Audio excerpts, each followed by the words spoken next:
Talk से तोड़ देते हैं। तो ये कहाँ यूज हो सकता है? बोन निबलर, सेप्टोप्लास्टी में हो सकता है use to break the maxillary crest. और कहाँ यूज हो सकता है? मैक्सिलेक्टमीज में यूज हो सकता है।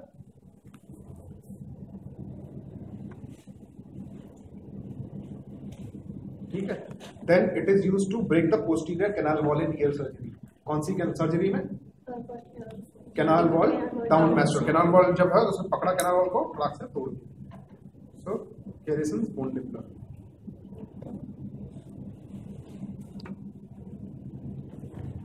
ठीक है। सो एनलार्ज स्टाइलॉइड प्रोसेस भी इससे तोड़ सकते हो। एक तो मैंने बताया था वो लक्स से तोड़ सकते हो, लक्स से नहीं तोड़ पा रहे तो ये डाला और तोड़ दिया। ये बोन इतनी स्टाउट इंस्ट्रूमेंट है, ये दोनों स्टाउट इंस्ट्रूमेंट है, ये बोन वर्क के काम आते हैं। ठीक है। हार्ड है काफी, बोन को तोड़ दिया। और कहाँ यूज हो सकता है इससे? आप ना अगर आप मैंडिबुलेक्टमी कर रहे हो तो दांत भी निकाल सकते हो। पकड़ा दांत को निकाल दिया। To remove tooth can be use to remove tooth during mandibulectomy. Tooth extraction के काम आ सकता है। ठीक है। सिंपल बोन निबलर है वैसे। और जैसे आपने मैक्सिलेक्टमी की, मैंडिबुलेक्टमी, इससे आप मैंडिबुलेक्टमी नहीं करते, वो तो आप सॉ और हैमर से करते हो। इससे आप क्या करते हो? जैसे आपने तोड़ के जैसे निकाला तो जो एजेस है उसको आप स्मूथन कर सकते हो। समझ गए? जैसे ये मैंडिबल है, इतना बड़ा आपने काट के निकाल दिया, तो यहाँ पे जो एजेस टेढ़ी मेढ़ी होंगी ना, उसको आप पकड़ के तोड़ के निबल आउट कर सकते हो। तो बोन निबलर हो गया। So maxillectomy, mandibulectomy, tooth extraction, posterior canal wall को तोड़ने के काम आती है, मतलब in canal wall down mastoidectomy. ठीक है। पहचान गए सब लोग इसको? देखते ही पहचान जाओगे। बोन, ये इंस्ट्रूमेंट बड़ा स्पेसिफिक इंस्ट्रूमेंट है, एक ही स्टेप में यूज होता है और एक ही सर्जरी में यूज होता है।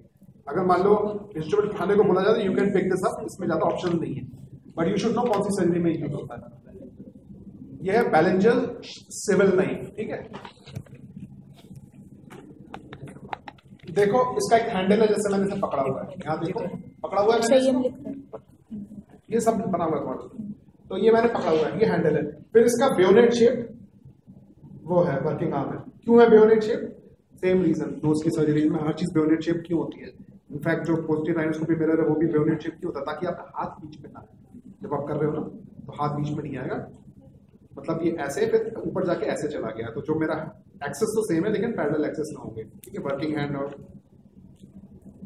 एफर्ट आर्म में तो एक ही एक्सेस में नहीं है दोनों, so that's why it is bayonet shape. तो दूसरी बात क्या है कि इसके आगे ना घूमने वाला ब्लेड है, सिविल बोलते हैं इसको, बैलेंजर सिविल नाइफ। अब ये घूमने वाला क्यों है? जैसे कि ये तुम्हारा सेप्टम है, तो ये जिस डायरेक्शन में तुमसे प्रेस करोगे ना उस डायरेक्शन में इसको काटता चला जाएगा। समझ गए? अगर मैं ऐसे प्रेस करूंगा तो ऐसे काटेगा, नीचे प्रेस करूंगा तो इसका ब्लेड जो ऊपर की हो जाएगा ऐसे, वापस खींचूंगा तो इसका ब्लेड आगे आ जाएगा ऐसे, और जब फिर ऐसे करूंगा तो फिर से ऐसे काटेगा। जिस डायरेक्शन में आप करोगे उसके ऑपोजिट उसका ब्लेड चलेगा। समझ गए फिजिक्स क्या है इसकी? इसका रोटेटिंग ब्लेड है।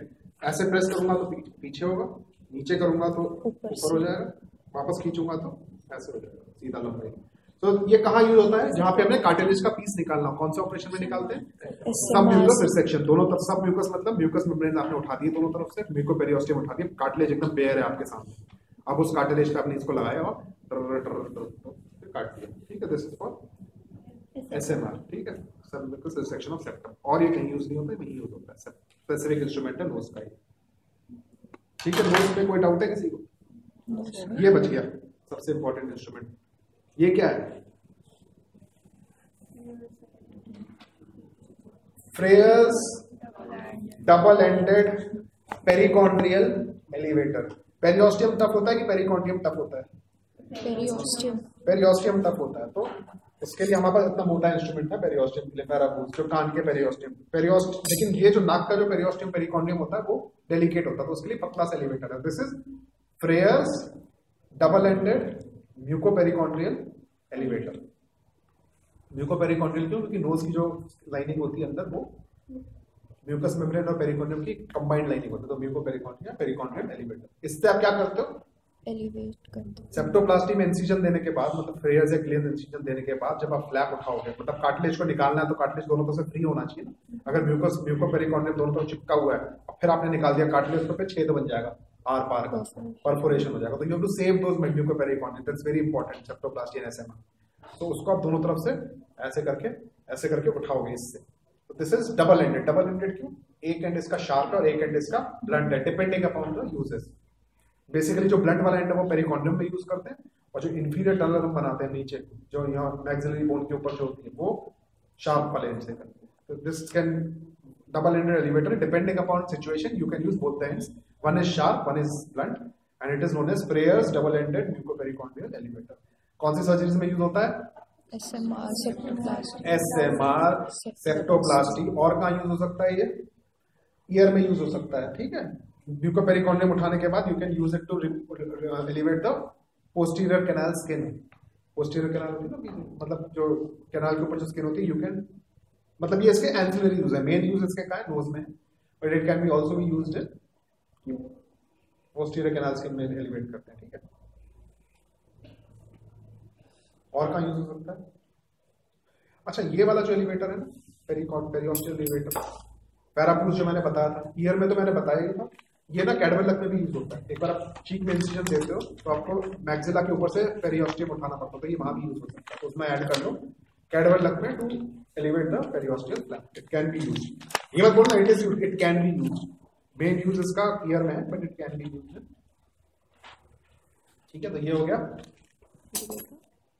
और सेम में ये भी यूज हो सकता है। और ये कहाँ यूज होता है? It is also used in face. जैसे टर्मिनेट रास्ते में आता है, टर्मिनेट को साइड में खिंचकाने के लिए काम आता है phrase elevator. It can be also used for uncinectomy in face. लिख लो नंबर बढ़ाने, मतलब नंबर ऑफ ऑपरेशन बढ़ाने के लिए। अनसिनेक्टमी इन फेस, अनसिनेक्टमी एक स्टेप होता है फेस का जिसमें इसको हम यूज कर सकते हैं। तो अगर ये याद रह गया तो थोड़ा एक्स्ट्रा मार्क्स मिल जाएंगे। और कहाँ यूज था? कैडवर लक ऑपरेशन में to remove the disease mucosa. आपने साइनस को खोला है, अंदर म्यूकोजा इसका मतलब काफी ज्यादा, अगर सक्सेना सर इसका वाइवा ले रहे हैं तो उनको जवाब जरूर देना। To elevate the disease mucosa, basically sinus है, साइनस के अंदर म्यूकोजा भरा हुआ है जो डिजीज है। कैडवर लक का मतलब क्या है? वो सबको निकालना था, उससे एलिवेट कर करके चारों तरफ से, फिर इससे पकड़ के कहाँ गया, फिर इससे पकड़ के सारा म्यूकोजा बाहर कर, एलिवेट करने का ये काम आता है। तो डिजीज म्यूकोजा एलिवेट करते हैं। SMR, septoplasty, Caldwell Luc operation, uncinectomy and turbinate को मिडलाइज या लैटरलाइज करने के लिए, अगर टर्मिनेट बीच में आ रहा है तो उतनी चीजों में इसका यूज होता है। फ्रेज डबल एंडेड पेरिऑस्टियल पेरिकॉन्ड्रियल एलिवेटर है। तो ये बेसिकली पेरिकॉन्ड्रियल एलिवेटर, तो इसके इतने सारे यूजेस। ठीक है, नोज के इंस्ट्रूमेंट में कोई डाउट है किसी को? सब याद हो गया? ठीक है, ये हैमर और ब्रूज है।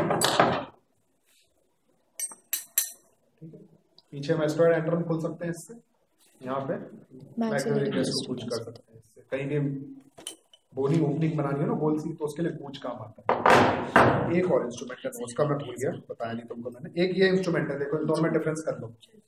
दोनों के टिप देखो, डिफरेंस है दोनों की टिप में। एक की टिप ऐसे है और एक की टिप ऐसे है।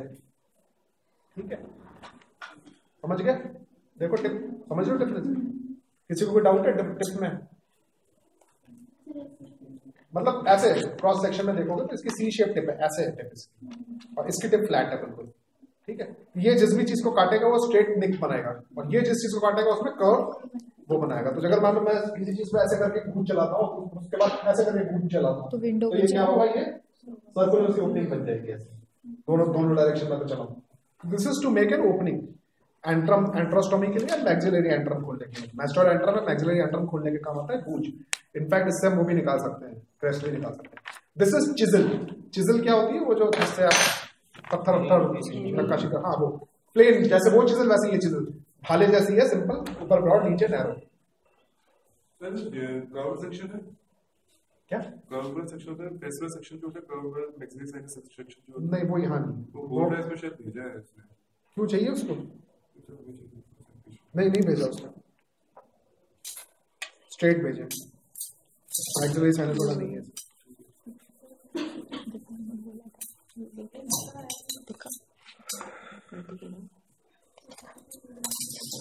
नहीं है।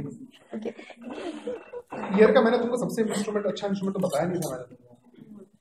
retractor, mastoid, self-retaining, This is molluscous, self-retaining mastoid retractor. इसका पूरा नाम है मॉलिसेंस self retaining haemostatic mastoid retractor. इसके नाम में तुम्हारा पूरा वैभव हो जाएगा, बस और कुछ जवाब देने की जरूरत नहीं है। ठीक है, ये कहाँ काम आता है?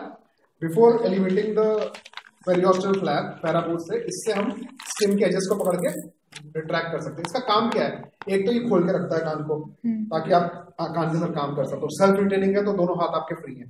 दूसरा ये कहाँ काम आता है कि इसके जो प्रॉन्स है ना वो हीमोस्टैसिस का काम करते हैं, मतलब जो कट एजेस है उससे ब्लीडिंग नहीं होगी। तो दिस इज, इसमें एक रैचेट लॉक होता है। रैचेट लॉक मतलब प्रेस करोगे तो बंद हो जाएगा, लेकिन जब तक आप इसे खुलेगा ऑटोमेटिकली, लेकिन बंद नहीं होगा जब तक आप इसको प्रेस करोगे नहीं। ठीक है, समझ गए?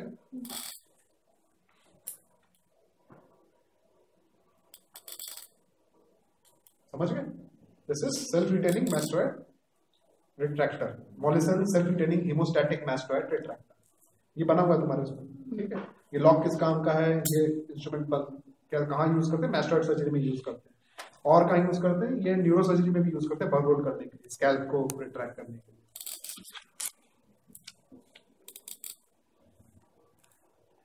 मॉलिसन सेल्फ रिटेनिंग मास्टॉइड रिट्रैक्टर। ठीक है, ये गियर में चला गया, आपको बताया नहीं था। चलो, तो ये होगी चिजल।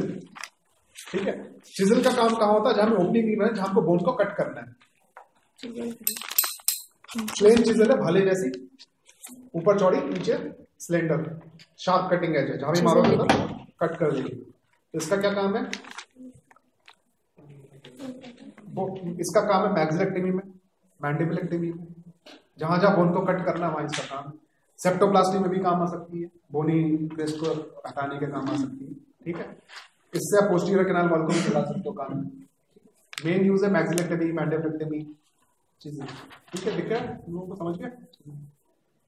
शार्प होती है, भाले जैसी, और आगे से फ्लैट होता है इसका। तो गूज और चिजल में डिफरेंस पता होना चाहिए। गूज गोल होता है, ये फ्लैट होता है। चिजल, ये तुम्हारे नोज के इंस्ट्रूमेंट हो गए। ठीक है, राइनोप्लास्टी में काम आती है, वो भी देखिए।